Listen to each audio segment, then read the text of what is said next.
कामना करते हैं। वास्तव में देखा जाता है कि इच्छा पूर्ति से उत्पन्न तुष्टि भगवत भक्ति के पथ में उन्नति में सहायक भी होती है। फिर भी पूर्ण ज्ञानवान भक्त श्री भगवान का परम प्रेमास्पद है, क्योंकि उसका एकमात्र प्रयोजन भगवान की भक्ति भावित सेवा करना। ऐसा भक्त भगवत सानिध्य या भगवत सेवा के बिना क्षण भर भी जीवित नहीं रह सकता। श्री भगवान को अपना भक्त अति प्रिय है, वे भी उसका वियोग सहन नहीं कर सकते। श्रीमद् भागवतम के भगवत वचन है, अहम भक्त पराधीनो ईश्वर तंत्र इव द्विज साधु साधु इव गृहस्थ हृदयो भक्त भक्त जन प्रिया। भक्त सदा मेरे हृदय में रहते हैं और मैं भी उनके हृदय में सदा रहता हूँ। मेरे अतिरिक्त वे और कुछ भी नहीं जानते और मैं भी उन्हें कभी नहीं भुला सकता। शुद्ध भक्तों और मुझ में प्रागण प्रेममय अंतरंग संबंध है। पूर्ण ज्ञानी शुद्ध भक्त मेरी सन्निधि से कभी दूर नहीं होते, इसलिए वे मुझको अत्यंत प्रिय हैं। हरे कृष्ण प्रभु। हरे कृष्ण हरे सर। कृष्णा। हरे कृष्णा। तो देखिए इस श्लोक में भगवान क्या बता रहे हैं कि जो पहले तो उन्होंने बताया कि चतुर्विधा भजनते मां, मतलब 4 प्रकार के लोग कौन मुझको भजते हैं। फिर भगवान ने बताया कि जो उसमें से ज्ञानी है वो मुझको अति प्रिय है। फिर भगवान उसके बाद क्या आगे बता रहे हैं कि जो भी मुझ में समर्पित है वे वास्तव में सभी श्रेष्ठ हैं, परंतु जो उनमें से ज्ञानवान है, यानी जिसने अपने मन को स्थिर कर लिया है और जिसने अपनी बुद्धि को मुझ में विलीन कर लिया है, जिन्होंने मुझे ही अपना सर्वोच्च लक्ष्य बना लिया है, तो मैं क्या करता हूँ, उनको ही अपना स्वरूप मानता हूँ। तो पिछले श्लोक में भगवान ने क्लियर बताया कि ज्ञान में लीन जो भक्त हैं वो सर्वोच्च होते हैं। और इस श्लोक में वो आगे की बात बता रहे हैं क्या, कि उनकी भक्ति का कारण चाहे जो भी हो, मतलब जो भी किसी भी कारण से उनकी भक्ति कर रहा हो, तो उनके सभी भक्त क्या है, सौभाग्यशाली हैं, बहुत भाग्यशाली हैं। क्योंकि यहाँ तक कि जो अन्य 3 प्रकार के जो भक्त बताए थे, कि जो मुसीबत के समय या जिज्ञासावश, है ना, ये अथार्थी होते, जो भी 3 अन्य प्रकार के हैं, वो भी एक तरह की धन्य आत्मा है। कि लेकिन जो उनमें से ज्ञान में लीन भक्त है वो क्या है, वो निस्वार्थ भाव से, बिना किसी भौतिक लाभ से, बिना किसी मुझसे कोई उपेक्षा रखे वो मेरी उपासना करता है। तो ऐसे निस्वार्थ भक्तों का प्रेम जो होता है ना, वो मुझको क्या करता है, बांध लेता है। या भगवान क्लियर बता रहे हैं इस श्लोक में। क्योंकि देखिए सांसारिक जो प्रेम हम लोग करते हैं एक दूसरे से, पति पत्नी से, या माँ बच्चों से करती है, या हम अपने माता पिता से करते हैं, तो उसके पीछे देखिए हर व्यक्ति का स्वार्थ की भावना होती है। कोई ना कोई स्वार्थ बस हम लोग एक दूसरे से जुड़े हैं। आप कभी भी आजमा के देख लो कि इस भौतिक जीवन में, कि अगर कोई व्यक्ति घर का मुखिया है, उसको लगता है मैं इस घर का मुखिया हूँ, है ना, उसकी घर में सब लोग सुने या उसकी बात सुने, या मैं नहीं हूँगा तो मेरा घर कौन चलाएगा, मेरे घर आजीविका कैसे चलेगी। तो कई ऐसी घटनाएं हुई कि भगवान दिखा देते हैं समाज में कि आप नहीं हो तो तुम्हारे आने जाने से संसार को कोई फर्क नहीं पड़ने वाला। या आप जो है, कई ऐसी एग्जाम्पल है कि उन्होंने कहा कि ठीक है अपने घर में जाके बोल दो कि आज से मैं भक्ति करूंगा, मैं आज से कमाना बंद कर रहा हूँ, मैं वृंदावन जाऊंगा, और फिर उसके बाद फिर आप रोटी मांगो घर में, देखो कौन आपको रोटी देता है। आपकी पत्नी ही आपको जो चाहने वाली, वो आपको 4 दिन बाद रोटी देना बंद कर देगी। पहले 4 दिन घी वाली खिलाएगी, फिर उसके बाद सूखी खिलाएगी, फिर नमक के साथ देगी, फिर बच्चे सब्जी देना बंद कर देंगे। ये होता है। ये तो सांसारिक प्रेम जिससे हम लोग उम्मीद रखते हैं, ये सब एक स्वार्थ की लालसा से प्रेरित है। क्यों क्यों होता है, क्योंकि इसमें लेन देन का भाव है, कि एक हाथ से तुम प्रेम दोगे तो एक हाथ से प्रेम मिलेगा। तुम अगर किसी को ईर्ष्यावश या किसी द्वेषवश कि आप कटु वचन बोलो, फिर आप उम्मीद करो कि सामने वाला आपको रिप्लाई प्रेम से करे, तो वो क्या हो गया, नहीं मिलेगा आपको। क्यों, क्योंकि यहाँ स्वार्थ से होता है, यानी एक हाथ ले एक हाथ दे। लेकिन क्या होता है कि देखिए प्रेमी और प्रीतम से जो उम्मीद होती है उसका फल अलग होता है ना, पराभक्ति जिसको बोलते हैं या दिव्य प्रेम बोलते हैं। तो इसमें क्या होता है, गोपियां एक तरफा प्रेम करती थी कृष्ण से, उनको उनसे कोई रिटर्न की उम्मीद नहीं थी। कि कृष्ण उनको छोड़ के चले गए तो क्या उन्होंने प्रेम करना बंद कर दिया क्या। उद्धव को भेजा भगवान ने देखने के लिए, जाके देखो गोपियों का क्या हाल है। तो गोपियां उनको भगवान को गंदी गंदी भाषा मतलब गरिया भी रही है, एक तरह से कहते हैं, उद्धव के सामने, और उन प्रेम भी इतना कर रही कि उसके बारे में सुन नहीं सकती एक शब्द। तो उनका जो प्रेम था वो पराकाष्ठा की अति के परे था। गोपियों का जो भगवान से प्रेम था, इसलिए हमारे जो गोस्वामी है वो हमसे क्या कहते हैं कि तुमको प्रेम रखना है, भगवान से कुछ आशा रखनी तो गोपियों की तरह रखो। कि गोपियों को भगवान ने क्या रिटर्न में दिया, आप बताओ। रिटर्न में भगवान से क्या मिला? सिर्फ एक बार भगवान ने रास किया था, लेकिन वो उनसे पूरे जन्म मतलब अपना शरीर तक छोड़ने को तैयार थी, है ना। तो उसमें क्या था, स्वार्थ की भावना नहीं थी। उनको भगवान की प्रसन्नता के लिए वो बलिदान की भावना से परिपूर्ण थे। और उनका प्रेम था वो दिव्य प्रेम था। क्यों? क्योंकि बिना किसी प्रतिफल के अपेक्षा देने की भावना को बढ़ावा देना, है ना, ये हमको गोपियों से सीखना चाहिए। और चैतन्य महाप्रभु चैतन्य चरितमृत में क्या बोलते हैं? कामेरा तात्पर्य निज संभोग केवल कृष्ण, सुख तात्पर्य मात्र प्रेमता, प्रबल आतेव काम प्रेम बहुत अंतर काम अंधा, तमा प्रेम निर्मल भास्कर। चेतन चेतन मतलब कहते हैं चैतन्य महाप्रभु की कामना जिसको बोलते हैं सांसारिक प्रेम, वो होता है किसके लिए? स्वसुख के लिए होता है। और जो दिव्य प्रेम होता है वो भगवान कृष्ण के सुख के लिए होता है। तो इन दोनों में बहुत बड़ा अंतर है। क्यों? कामना अंधकार और ज्ञान के समान होती है, जबकि दिव्य प्रेम जो होता है वो शुद्ध और प्रकाशमान होता है हमारे जीवन में। तो एक इसमें और चौपाई किसी ने कही है, ब्रह्मलोक पर्यंत सुख अरु मुक्त ही सुख त्याग, तबे पगा प्रेम पत नहीं लाग जही दाग। मतलब यदि आप भक्ति के मार्ग पे चलना चाहते हो तो सांसारिक सुखों और मोक्ष की इच्छाओं का त्याग करो। मतलब इसमें मोक्ष की इच्छा भी जो है एक कामना है। आप भगवान की भक्ति करते हो और ये सोच रहे हो कि हमको वैकुंठ मिल जाए, या हमको भगवान का धाम मिल जाए, या हमको स्वर्ग की प्राप्ति हो जाए, तो ये भी एक तरह की इच्छा कामना है। तो आपको इसका भी काम त्याग करना पड़ेगा। मतलब ऐसा नहीं कि सांसारिक सुखों का त्याग करना है, भौतिक इच्छाओं का त्याग करना है, आपको मोक्ष की इच्छा का भी त्याग करना पड़ेगा। नहीं तो ये दिव्य प्रेम का जो पवित्र जल जो भगवान से आप कर रहे हो वो स्वार्थ से दूषित हो जाएगा। बोला उसमें भी स्वार्थ आ जाएगा। भगवान को ये लगेगा कि अरे ये मेरी भक्ति तो कर रहा है, लेकिन इसके मन में स्वर्ग की इच्छा है, इसके मन में गोलोक आने की इच्छा है, इसके मन में कि मुझे वैकुंठ प्राप्त हो जाए। तो जो सकाम मुक्ति, सायुज्य मुक्ति, सालोक मुक्ति, जितने प्रकार की मुक्ति है, हम इसका भी त्याग करना पड़ेगा। तो नारद जी जो है शुद्ध भक्ति को कितना अच्छा प्रभाषित करते हैं। भगवान के लिए कहते हैं तत्सुख सुखत्वम, नारद भक्ति सूत्र में बताया है। ये जो सच्चा प्रेम है वो सिर्फ केवल प्रीतम की प्रसन्नता के लिए होना चाहिए। उन्हीं के लिए होता है, उन्हीं के लिए होता रहेगा। तो भक्ति स्वार्थ से प्रेरित भक्त जो है वो ऐसी भक्ति नहीं कर सकते जिसमें आपका कहीं भी भगवान से स्वार्थ हो, या भगवान से आपको कोई भी किसी तरह का प्रयोजन हो। तो आपको ऐसी भक्ति नहीं कर सकते आप। परंतु जो ज्ञानी भक्त होता है वो क्या होता है? निस्वार्थता के स्तर पर पहुंच जाता है। यानी जब कोई इस प्रकार से भगवान से प्रेम करना सीख जाता है तो वो क्या होता है? उस भक्त का भगवान क्या होता है? दास बन जाते हैं। फिर भगवान कहते हैं अरे ये तो मेरे अलावा इसको कुछ चाहिए ही नहीं, तो अब तो इसकी चिंता मुझको करनी पड़ेगी। तो भगवान का जो सर्वोच्च गुण होता है वो क्या उनको बोला जाता है? भगवान को क्या हम लोग बुलाते हैं? भक्त वत्सल। तो भक्त वत्सलता जो है भगवान का सर्वोच्च गुण है भक्तों के प्रति।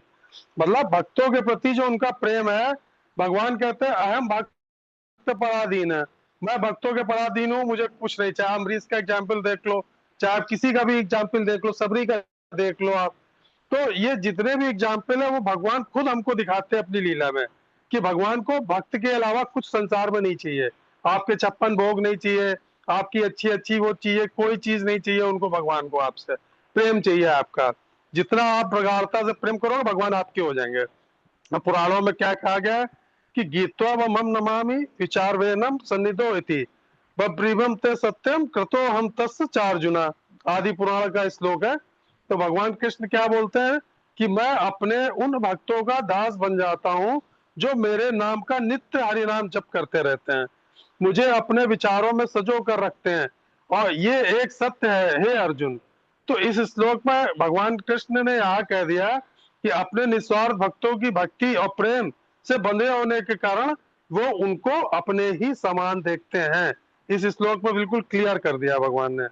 तो अब देखिए हमारे वो गौड़ी आचार्य क्या बोलते हैं प्रभुपाद जी, है। तो 2 श्लोकों में भगवान ने 4 प्रकार के भक्तों का वर्णन किया, 16 और 17 में, और तथा ज्ञानी भक्त की विशेषता बताई। अब इस श्लोक में भगवान ने यह स्पष्ट कर दिया कि चारों प्रकार के भक्त महान है, चाहे कोई भी हो चारों में से, लेकिन उनको ज्ञानी उनमें अत्यंत प्रिय है। यहाँ भगवान किसी का तिरस्कार नहीं कर रहे हैं, मतलब उसको नीचा ऊंचा नहीं दिखा रहे हैं। मतलब आर्थ अर्थार्थी जिज्ञासु भी भगवान की शरण में आए हैं, इसलिए वो भी अत्यंत महान है, क्योंकि वो भक्ति तो कम से कम कर रहे हैं ना। माया पद ज्ञान और दुष्कृत लोगों की अपेक्षा। तो संसार में क्या अधिकांश लोग क्या है, भगवान को भूल चुके हैं, और क्या अपनी इंद्रियों तृप्तियों में लगे हुए हैं, भौतिक सुखों में लगे हैं। है तो ये एक साधारण सा मनुष्य, चाहे वो किसी भी कारण से भगवान की तरफ आ रहा है, मंदिर आ रहा है, भगवान की भक्ति कर रहा है, भगवान की तरफ देख रहा है, तो वो साधारण मनुष्य तो बहुत गुना श्रेष्ठ है ना। तो भगवान कह रहे हैं कि ज्ञानी मेरा स्वरूप है। तो इसका अर्थ ये नहीं हुआ कि जीव और भगवान पूर्णतः एक हो गए। तो जीव तो हमेशा से भगवान का अंश है, भगवान नहीं बन सकता। भगवान के कहने का यहाँ पर क्या अर्थ है कि ज्ञानी भक्त की इच्छा, लक्ष्य और प्रेम भगवान के साथ में पूर्ण सामंजस्य होते हैं। मतलब उसका जीवन केवल कृष्ण की सेवा, कृष्ण की प्रसन्नता, है ना, उसके लिए अपना पूरा जीवन वो समर्पित कर देता है कि किसी तरह मैं अपने ठाकुर जी को खुश कर लूं, भगवान मेरे खुश हो जाए, प्रसन्न हो जाए। इसलिए भगवान उसे अपने समान प्रिय मानने लगते हैं। इसीलिए इसमें कहा गया युक्तात्मा। युक्तात्मा का मतलब जिसका मन, बुद्धि और हृदय भगवान में दृढ़ता के साथ में स्थित हो गया हो। तो ऐसे जो भक्त भगवान बता रहे होते हैं, जो वो परिस्थितियों में क्या होते हैं, नहीं होते हैं कि खराब परिस्थितियों में भक्ति छोड़ दें, या वो मेरे पास आए तो कोई भौतिक लाभ की इच्छा रखे मुझसे, है ना, कि मैं भक्ति कर रहा हूं तो मेरे जीवन में कष्ट नहीं आने चाहिए, मैं भक्ति कर रहा हूं तो मैं बीमार क्यों हो गया, अरे मैं भक्ति कर रहा हूं तो मैं गरीब कैसे हो गया, अरे मैं भक्ति कर रहा हूं तो मेरा पुत्र कैसे चला गया, पत्नी कैसे चली गई मुझे छोड़ के। तो मैं इतना भगवान की भक्ति करता हूँ, उसके बाद भी भगवान ने देखो मेरे परिजन छीन लिए मुझसे।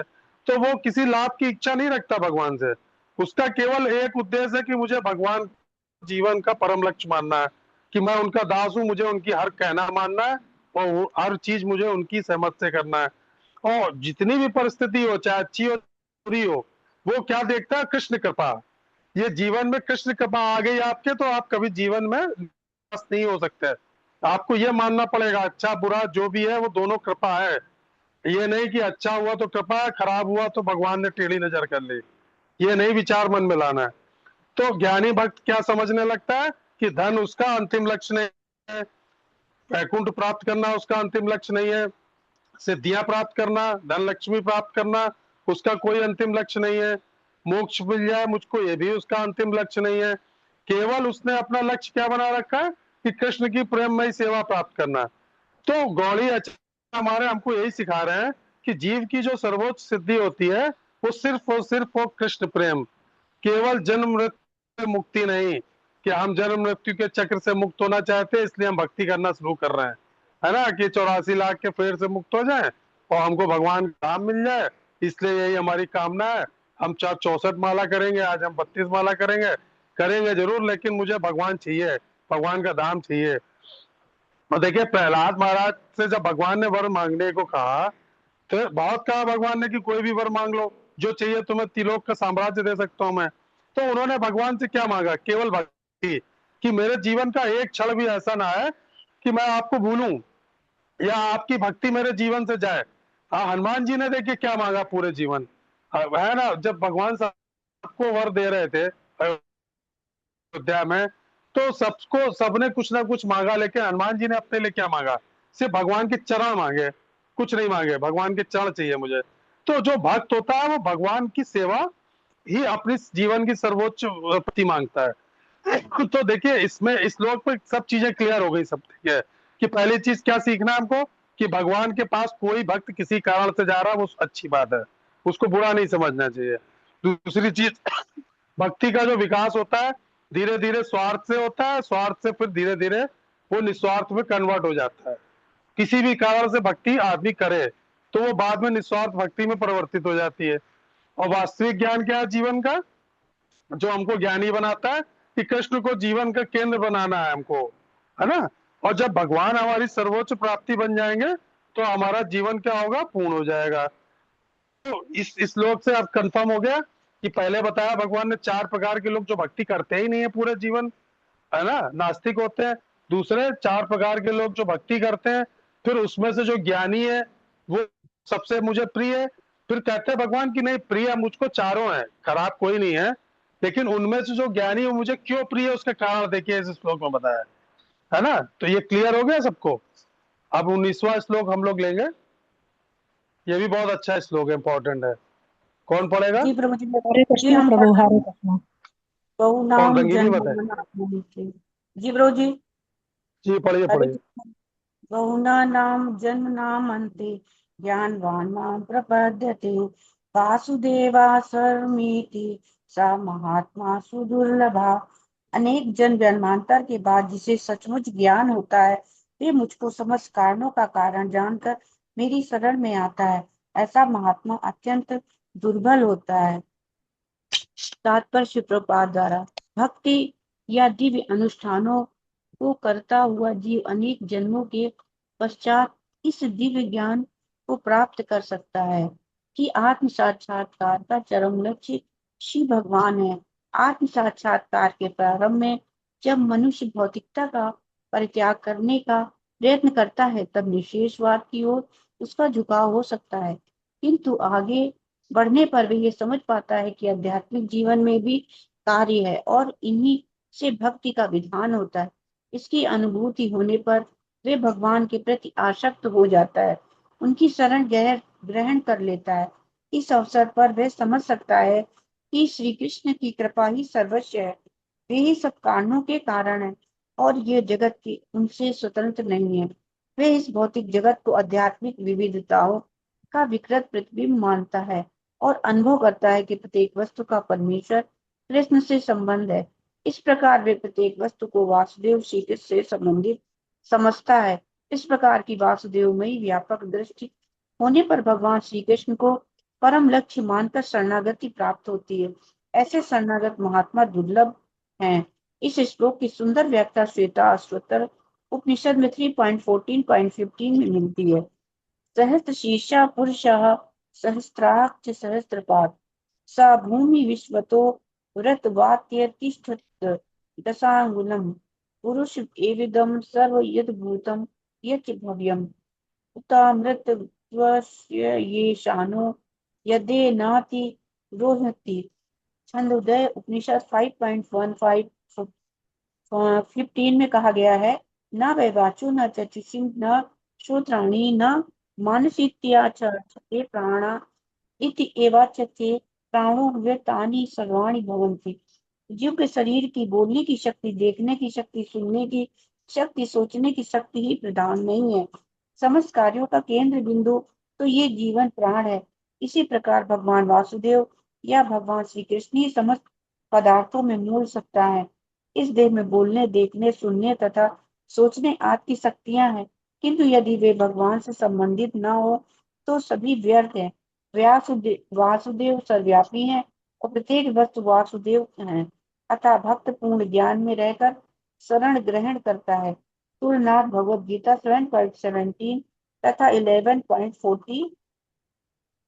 हरे कृष्ण प्रभु जी। हरे कृष्णा। तो देखिए इतना इंपॉर्टेंट श्लोक है। भगवान क्या कह रहा है? बहुनाम जन्म नाम अंते ज्ञानवान मां प्रपद्यते। मतलब अनेक अनेक जन्म मृत्यु के चक्र के बाद अंत में ज्ञानवान मतलब ज्ञानी व्यक्ति, माम मतलब मेरी, प्रपद्यते शरण ग्रहण करता है। वासुदेवा वासुदेवा भगवान कृष्ण, सर्वम सब कुछ, इति मतलब इस प्रकार, ऐसा महात्मा स्वदुर्लभ मतलब अत्यंत दुर्लभ है। भगवान देखिए इसमें क्लियर कर रहे हैं कि अनेक जन्मों के आध्यात्मिक अभ्यास के बाद, मतलब कई जन्म लेने के बाद ज्ञान से परिपूर्ण व्यक्ति क्या होता है? मुझ में शरणागत हो जाता है, ये जानते हुए कि मैं ही सर्वस्व हूं। ऐसी महान आत्मा वास्तव में बहुत दुर्लभ है। भगवान इसमें क्लियर कर रहे हैं कि इस श्लोक में भगवान कृष्ण ये बता रहे हैं कि बुद्धिजीवी लोग जो होते हैं उनकी आम धारणा क्या होती है कि भक्ति ज्ञान से हीन है, उनका ये सोचना होता है। मतलब भक्ति मतलब समर्पण, ज्ञान मतलब ज्ञान। तो वे भक्ति में लीन लोगों को क्या समझते हैं? तुच्छ। मतलब आदमी अगर भक्ति कर रहा है, धोती कुर्ता पहन रहा है, तो वो सोचते हैं अरे ये क्या अनपढ़ गंवार हो गए, तो धोती कुर्ता पहनता है, मजाक उड़ाने लगे, अरे चोटी वाला है। बच्चे आजकल धोती कुर्ता चोटी पहन ले तो समझते हैं कि अरे ये गांव देहात से आया है, उसको नीचा मानते हैं और अपने आप को समझते हैं बहुत हाई प्रोफाइल सोसाइटी, बहुत हाई क्लास, इंग्लिश मीडियम है, कॉन्वेंट स्कूल के पढ़े, सो कॉल्ड रिच, है ना। तो वो अपने आप को क्या समझते, श्रेष्ठ। तो भगवान इस श्लोक में क्या कह रहे हैं कि ज्ञान प्राप्त करने के बौद्धिक कार्य में लगे रहते हैं, क्या है, तो उनको लगता है कि मैं श्रेष्ठ हो गया। तो ऐसे भगवान क्या कह रहे हैं कि एक ज्ञानी कई कई जन्मों तक क्या करता है, ज्ञान सिर्फ इकट्ठा करता रहता है, बहुत इकट्ठा करता है। जब लास्ट में उसका ज्ञान बिल्कुल पक के मैच्योर हो जाता है, परिपक्व हो जाता है, तब वो भगवान को समझ पाता है और फिर लास्ट में जाके वो भगवान के सामने सरेंडर करता है। तो वास्तव में क्या होता है, सच्चा ज्ञान जब तक किसी को नहीं प्राप्त होगा वो कभी भक्त नहीं बन सकता, वो आपको भक्ति की ओर नहीं ले जा सकता। अब देखिए एक छोटा सा आपको एग्जाम्पल देते हैं। एक बार की बात है, एक आदमी क्या समुद्र के किनारे तट पे उस पर टहल रहा था, बीच पे, ठीक है। तो अचानक टहलते टहलते वॉक कर रहा था, तो उसका पैर जो है पड़ा किसी चीज पे, तो देखा कि उसको एक अंगूठी चमकती हुई दिखाई दी, है ना। तो उसने सोचा अरे किसी की गिर गई होगी, जो सड़क के किनारे फुटपाथ पे बिकती हैं, सोने की पॉलिश वाली, उसमें डायमंड लगे होते हैं। उसने समझा कि 5-10 डॉलर की है, लाओ इसको जेब में डाल लेते हैं, भूल गया। एक बार क्या हुआ, वो अपने एक दोस्त के यहाँ गया और वो दोस्त, चांस की बात है कि सुनार था, तो उसने जेब में हाथ डाला तो वो अंगूठी हाथ में आ गई। तो उसने दिखाया सुनार को, उससे कहा जरा देखो दोस्त को कि यार जो है क्या है, ये अंगूठी सही है कि पीतल की है, फेंक दे इसको हम। तो उसने क्या किया, चेक किया उसको, कहता है यार क्या बात कर रहे हो, 24 कैरेट गोल्ड है यार ये। तो बोला कितनी कीमत होगी, तो कहता है आज की वैल्यू के हिसाब से कम $5 की अंगूठी है ये समझ लो तुम। अब उसको बड़ा ताज्जुब लगा कि बताओ, इसको तो 5-10 डॉलर की समझ रहे थे, करते हैं इसको हम पहनते हैं डेली में। उसने उंगली में डाल ली, इसको पहन लिया। काफी दिन हो गए, एक दिन की बात है, वो अपने चाचा के यहाँ मिलने गया। तो चाचा क्या था, वो था बहुत बड़ा जौहरी। तो वो अंगूठी पहने था, तो चाचा ने उसकी अंगूठी को देखा, तो बोला तुम्हारी अंगूठी में ये दिखाओ जरा, ये कहाँ से ली तुमने अंगूठी। तो बोला अरे चाचा वो इसने बताया नहीं कि पड़ी मिली है। तो उसने कहा नहीं हमने ली थी बहुत पहले, हमें याद नहीं कहाँ से ली। तो बोला कि इसमें जो हीरा लगा है, इसके बारे में तुमको पता है इसकी आज की तारीख में क्या कीमत है। तो बोला नहीं, तो मुझे नहीं पता इसमें हीरा लगा है, मैं तो सोचा कोई पत्थर होगा। बोला अरे $50,000 का एक हीरा है केवल। तो उसको तो ऐसा झटका लगा जैसे उसको क्या वर्ल्ड वर्ल्ड टिकट जीत लिया उसने, टिकट जीत लिया लॉटरी का। उसको विश्वास नहीं, उसने चाचा से कहा अरे आप झूठ बोल रहे हो, आप मेरी बात जो, हमें आपकी बात पे विश्वास नहीं है। तो बोला अच्छा एक काम करो, हम तुम्हें $40,000 दे रहे हैं, अंगूठी हमको दे दो, 10,000 हम कमा लेंगे इसमें। अब उसको तो उसकी असलियत कीमत पता चल गई ना, कि इस पे जो हीरा लगा था वो सोने की अंगूठी थी, और उसको क्या समझ रहा था, $5। तो यही चीज है कि जब हमको ज्ञान होता है किसी चीज का, कि इसकी कीमत क्या है, इस ज्ञान की जो हम सीख रहे हैं। आज हम भगवत गीता पढ़ रहे हैं या आपस में सत्संग कर रहे हैं, तो आज हमको इसकी वैल्यू नहीं समझ में आ रही। कल जीवन में कभी हम परेशान हो, दुखी हो, तो हमको शायद ये चर्चा याद आ जाए, कुछ याद बातें याद आ जाए कि प्रभु जी ने ऐसा बताया था, प्रभु जी ने ये बात बताई थी। तो वो कीमत उसकी हमको धीरे धीरे ज्ञान जब हमारे जीवन में इकट्ठा होता है, तो सही समय आने पर उसकी वैल्यू हमको समझ में आती है। उसको अंगूठी का मूल्य बहुत कम लगा, है ना, तो उसके प्रति उसका अट्रैक्शन देखिए कम हो गया, वो हो सकता है उसको फेंक भी देता है। लेकिन जैसे उसको पता चला ये सोने की है, थोड़ा सा उसका ज्ञान पत्र, उसको वैल्यू का ज्ञान हुआ अंगूठी का, तो उसको उसके प्रति थोड़ा सा प्रेम बढ़ा, आनंद बढ़ा। और जैसे ही उसको ये पता चला कि इसको जो हीरा लगा वो हजारों हजारों डॉलर का है, तो क्या हुआ, अब वो उस अंगूठी को इससे ले सकता है क्या।